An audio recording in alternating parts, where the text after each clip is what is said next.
आज के इस वीडियो में हम ट्रेडिंग करते वक्त होने वाली 10 सबसे कॉमन मिस्टेक्स के बारे में जानेंगे। Trading mistake number 1, fear of loss. इस चार्ट में आपने इस लेवल पर प्राइस एक्शन को देखते हुए एनालिसिस करके एक लॉन्ग ट्रेड में एंट्री करने का मन बना लिया है। कुछ देर बाद आपके एनालिसिस के हिसाब से प्राइस आपके एंट्री लेवल तक आती है, लेकिन आप लॉस हो जाएगा ये सोचकर एंट्री नहीं करते। बाद में प्राइस आपके डायरेक्शन में मूव करते हुए ऊपर बढ़ती है और आप देखते रह जाते हैं, लेकिन एक पॉइंट के बाद आपके डायरेक्शन में बढ़ती प्राइस को देखकर आप बिना कुछ सोचे समझे आपके एंट्री लेवल से हायर लेवल पर ट्रेड में एंट्री कर लेते हैं, लेकिन प्राइस थोड़ा और ऊपर जाकर रिवर्स करने लगती है। यहाँ आपकी एंट्री हायर लेवल पर होने से आपका स्टॉप लॉस बहुत बड़ा हो जाता है, जिससे एक छोटे से करेक्शन के बाद आप पैनिक में आकर ट्रेड को एग्जिट कर लेते हैं। जैसे ही आप एग्जिट करते हैं, प्राइस आपके डायरेक्शन में चलकर प्रॉफिट टारगेट हिट करती है। बहुत से ट्रेडर के साथ ऐसा होता है। अगर प्रॉपर एनालिसिस करने के बाद प्राइस आपके एंट्री लेवल तक आती है तो बिना डरे ट्रेड एंट्री करनी चाहिए, क्योंकि स्टॉप लॉस लगाने से आपका लॉस एक लिमिट में रहता है। Trading mistake number 2, exiting winning trades early. जब कभी भी एक प्रॉपर प्राइस एक्शन एनालिसिस के बाद आप किसी ट्रेड में एंट्री करते हैं तो आपका स्टॉप लॉस और प्रॉफिट टारगेट पहले से डिफाइन होना चाहिए।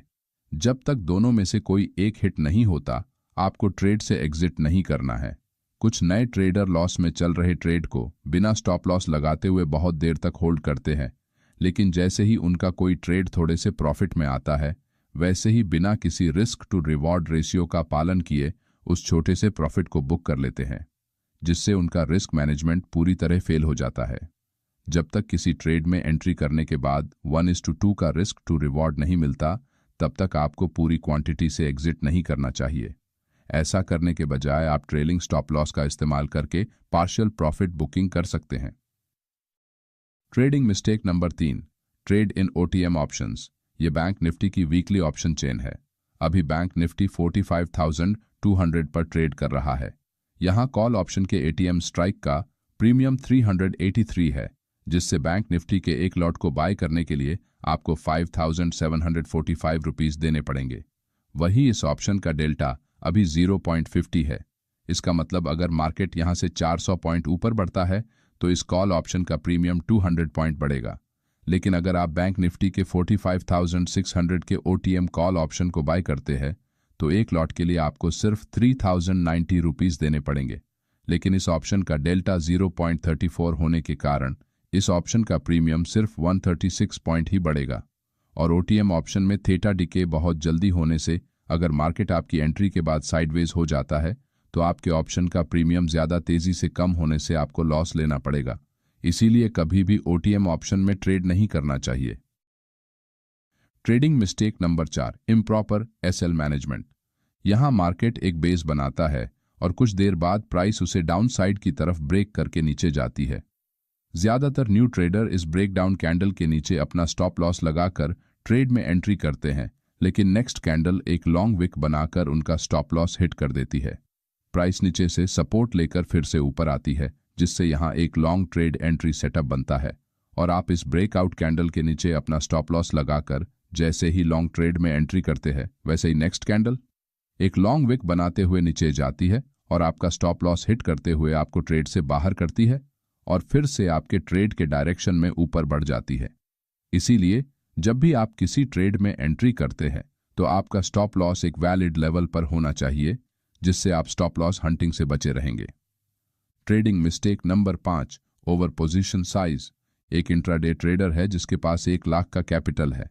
अब मार्केट में प्राइस एक्शन को देखकर वो एक लेवल पर एंट्री करने का मन बनाकर बैंक निफ्टी ऑप्शंस में ट्रेड करने के लिए पूरे कैपिटल को लगा के उतने ही कीमत के ऑप्शंस के लॉट खरीद लेता है। ट्रेड एंट्री करते ही मार्केट उसके ट्रेड की दिशा में बढ़ने से उसे कुछ प्रॉफिट दिखने लगता है, लेकिन बहुत बड़ी क्वांटिटी से ट्रेड लेने की वजह से कहीं लॉस ना हो जाए, इस डर से वो छोटे से प्रॉफिट में ट्रेड से एग्जिट हो जाता है। मगर जैसे ही वो ट्रेड से एग्जिट करता है, प्राइस उसके डायरेक्शन में और ऊपर बढ़ जाती है। इसे देखकर अफसोस करने के बजाय उसके पास दूसरा रास्ता नहीं होता, क्योंकि अब प्राइस इतनी बढ़ चुकी है कि वो दोबारा से एंट्री भी नहीं कर सकता। इसीलिए जितनी क्वांटिटी को आप बिना डरे प्रॉफिट टारगेट तक होल्ड कर सकते हैं, उतनी ही क्वांटिटी से ट्रेड करना चाहिए। Trading mistake number 6, trend biased entry. कुछ ट्रेडर मार्केट ओपन होने से पहले ही मैं आज सिर्फ बुलिश साइड ट्रेड में ही एंट्री करूंगा ऐसा मन बना लेते हैं, लेकिन जब मार्केट ओपन होता है और चार्ट पर बेरिश प्राइस एक्शन बनाता है तो ये नए ट्रेडर बिना चार्ट पैटर्न को सोचे समझे कॉल साइड एंट्री करते हैं, जिससे बार बार स्टॉप लॉस हिट होता है और बाद में मार्केट को दोष देकर फ्रस्ट्रेट हो जाते हैं। इसीलिए अगर आप इंट्राडे में ऑप्शंस ट्रेडिंग करते हैं तो कुछ हद तक आप मार्केट डायरेक्शन के बारे में अंदाजा लगाकर रख सकते हैं, लेकिन ज्यादातर समय आपको न्यूट्रल रहकर ही ट्रेडिंग करनी होगी। चार्ट पर जिस तरह से प्राइस एक्शन बनता है उसी तरह के ट्रेड सेटअप को फॉलो करते हुए ट्रेड एंट्री करने से आपका स्टॉप लॉस कम से कम हिट होगा। Trading mistake number 7, random trade entries. किसी भी प्रकार के ट्रेडिंग में अगर आपको प्रॉफिटेबल बनना है तो आपको एक प्लान बनाकर ट्रेडिंग करनी होगी। यहाँ इस चार्ट में आप लॉन्ग साइड के ट्रेड का एनालिसिस करते हैं और उसे फॉलो करते हुए ट्रेड एंट्री करते हैं, लेकिन आपका स्टॉप लॉस हिट हो जाता है। आप एक बार फिर से एनालिसिस करके ट्रेड एंट्री करते हैं, लेकिन इस बार भी आपका स्टॉप लॉस हिट होता है, जिससे आपका पीएनएल रेड हो जाता है। 2 बार एनालिसिस करने के बाद ट्रेड एंट्री करने के बावजूद आपका लॉस होने से आप इस लॉस को उसी दिन रिकवर करने के लिए बिना किसी प्रॉपर प्लानिंग के रैंडम ट्रेड एंट्रीज करते हैं और इस लॉस को और बढ़ाते हैं। डे एंड होते होते आपका लॉस इतना बड़ा हो जाता है कि उसका असर आपकी साइकोलॉजी पर पड़ता है। इसीलिए जब कभी भी प्रॉपर एनालिसिस करने के बाद भी अगर लगातार 2 से 3 बार आपका स्टॉप लॉस हिट होता है तो उस दिन आगे ट्रेडिंग ना करें और शाम को आराम से बैठकर आपने आज दिन भर क्या क्या गलतियां की है उनको एनालाइज करके उन्हें दूसरे दिन ना दोहराने की कोशिश करें। Trading mistake number 8, FOMO trading. यहाँ इस चार्ट में प्राइस कंसोलिडेशन करते हुए एक ही रेंज में ट्रेड कर रही है। इस रेंज का जिस भी साइड ब्रेकआउट होगा उस साइड में बहुत बड़ा मूव आने के चांसेस बहुत ज्यादा है। इसी बात को ध्यान में रखकर मार्केट जैसे ही इस जोन को ऊपर की तरफ ब्रेक करने की कोशिश करता है, कुछ नए ट्रेडर ब्रेकआउट कैंडल के रेजिस्टेंस लेवल के ऊपर क्लोज करने का इंतजार करे बगैर कहीं ये मौका उनके हाथ से निकल ना जाए, इस डर से ट्रेड एंट्री करना चालू कर देते हैं। कुछ देर तक कैंडल ऊपर बढ़ती है, लेकिन कैंडल की क्लोजिंग फिर से जोन के अंदर हो जाती है और प्राइस एक बेरिश प्राइस एक्शन बनाते हुए नीचे चली जाती है। इसीलिए जब तक आपको प्रॉपर ट्रेड एंट्री कन्फर्मेशन नहीं मिलता तब तक फोमो में आकर ट्रेड एंट्री नहीं करनी चाहिए। Trading mistake number 9, risk management. किसी भी ट्रेड में एंट्री करने से पहले उस ट्रेड में आपका स्टॉप लॉस लेवल क्या है ये जानना बहुत जरूरी है। अगर स्टॉप लॉस के मुकाबले आपका प्रॉफिट टारगेट छोटा है तो ऐसे ट्रेड में अपनी पूरी क्वांटिटी से एंट्री नहीं करनी चाहिए। अगर आप एक ऑप्शन ट्रेडर है तो आपको कम से कम 1:2 रिस्क टू रिवॉर्ड को फॉलो करना बहुत जरूरी होता है, क्योंकि ऑप्शन ट्रेडिंग में विन रेट बहुत ही कम होता है।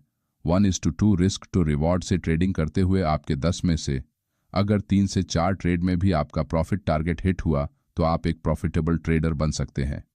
ट्रेड एंट्री करने से पहले इस ट्रेड में आप कितना रिस्क ले सकते हैं इसका विचार जरूर करें।